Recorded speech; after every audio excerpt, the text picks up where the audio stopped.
Вляза в интернет или един час в библиотеката? Не съм влизал в библиотека от години. Не. Нещо, в което мрежата е незаменима. Любовта. Какви са хората, които не могат да живеят без интернет? Всички съвременни животни. Как ще обясниш на човек, който е бил 20 години на самотен остров, какво е интернет?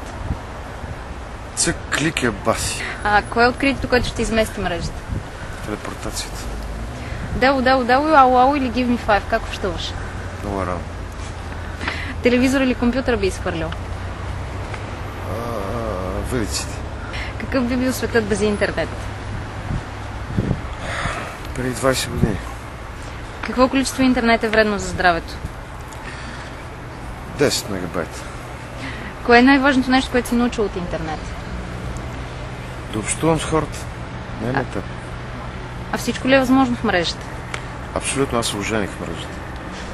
Колко струва целият интернет? Бил Гейтс и 2/3. Ползи или вреди от интернет? Винаги са в комбинация. Концерт по интернет или концерт по радиото? Интернет.